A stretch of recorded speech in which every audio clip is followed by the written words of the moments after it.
tal familia? ¿Cómo están? Acá estoy yo nuevamente. Vamos a hablar del libro de Efesios. No, mentira, es un chiste, pero sí vamos a mencionar a los Efesios. Bien, como saben estamos en los días de ayuno y de oración. Los textos seleccionados para el día de hoy tienen que ver con que Jesús es aquella vid en la cual estamos injertados como ramas y sin él no podemos hacer nada. Eso está en Juan 15. Después en Juan 17, ahí cerquita, está la famosa oración de Jesús por la unidad de los creyentes, no solamente los que estaban presentes ahí, sino los que iban a venir después.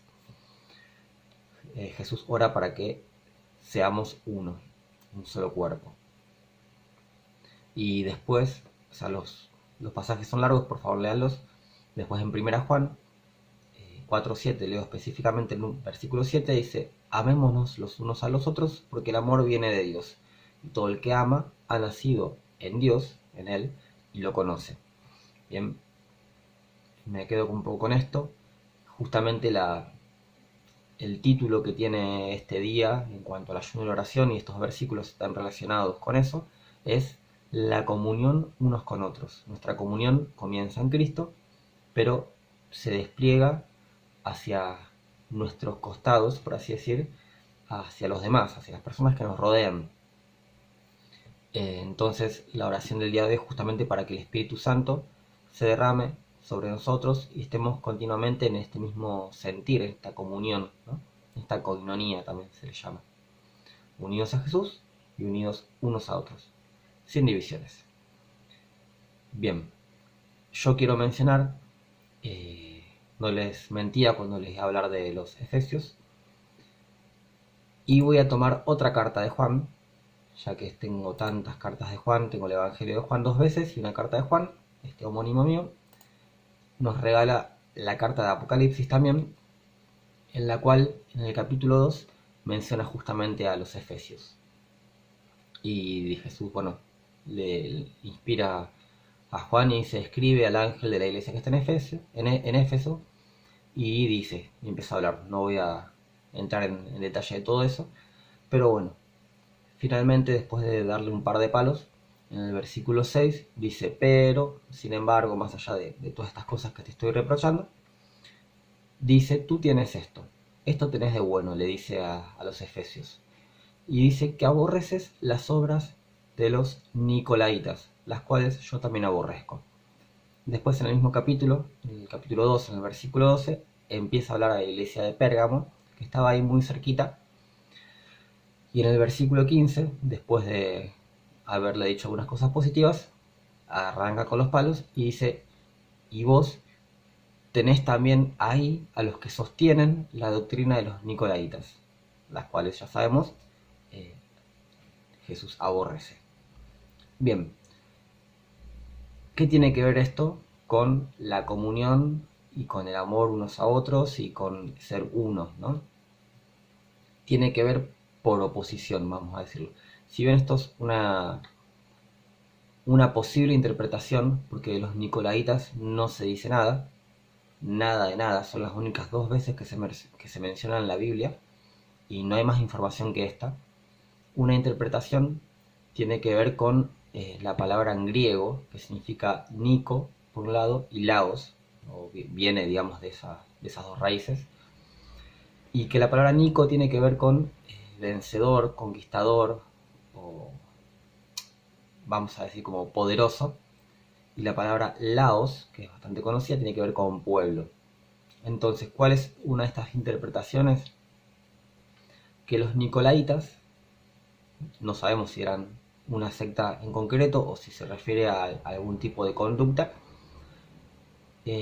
lo que hacían era conquistar al pueblo, tratar de estar encima, básicamente, ¿no? Porque el conquistador se pone por encima y pone su piecito arriba de la cabeza del conquistado. Entonces, repito, o sea, no podemos saber ahora, hoy en día, si es estrictamente por esto que lo estaba diciendo Juan, o si lo estaba escribiendo de alguna manera simbólica, como escribe todo el Apocalipsis, pero yo sí interpreto que es una posibilidad y que esto tiene que ver justamente con lo que es la mente de Dios, lo que se manifiesta de la mente de Cristo en los versículos, por ejemplo, que leíamos. Dios quiere que estemos unidos a Él, quiere que estemos unidos unos a otros y quiere que nos amemos unos a otros. Y una forma de estar unidos y amándonos unos a otros es poniéndonos por debajo, no queriendo estar por encima de los demás. Entonces, yo acá lo que interpreto es que Jesús aborrece a estos nicolaitas porque en realidad lo que es aborrecible de parte de Dios, y también debería ser así de parte nuestra, es estas conductas de querer estar por encima de los demás. Si hay, digamos, cristianos o personas que están queriendo conquistar a los demás, querer estar por encima de los demás, es algo que tenemos que desechar nosotros mismos. Si tenemos una conducta, reconocemos que tenemos, no sé, como si fuese un deseo incontenible o una conducta o actitudes de querer estar por encima de los demás, eso Dios lo aborrece. Y eso atenta contra la unidad y la comunión, porque la comunión es, vamos a decirlo, una horizontalidad en una mesa redonda, si se quiere, o donde nos podemos reunir y hablar unos con otros. Acá estos nicolaitas, estos conquistadores, lo que quieren hacer es ponerse por encima y que el pueblo responda a ellos.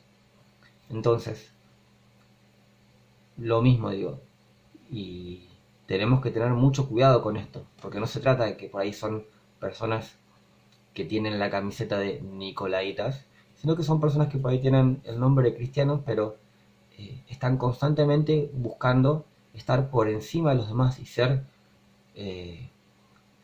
realmente los guías, los mesías, ¿no? Como si fuesen ellos mismos un Cristo, o, por decirlo de otra forma, un anticristo. Se levantan como una figura a seguir cuando en realidad nuestra única vida está en Cristo, que es la vid, en quien nosotros estamos injertados y sin Él no podemos hacer nada.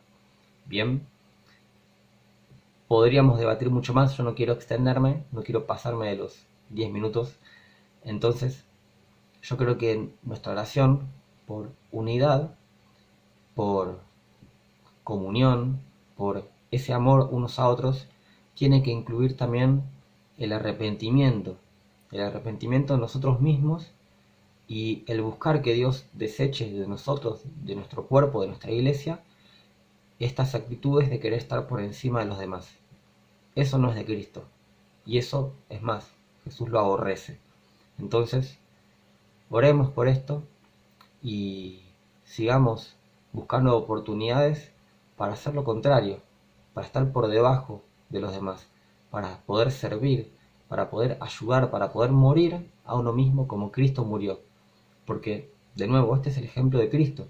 Cristo no se puso por encima, no respondió a la tentación del diablo cuando le dijo: yo te voy a poner por encima de las naciones si me adorás. No, Cristo dejó todo eso y tuvo un camino de humillación hasta la muerte. Entonces, nosotros tenemos ese mismo camino por delante.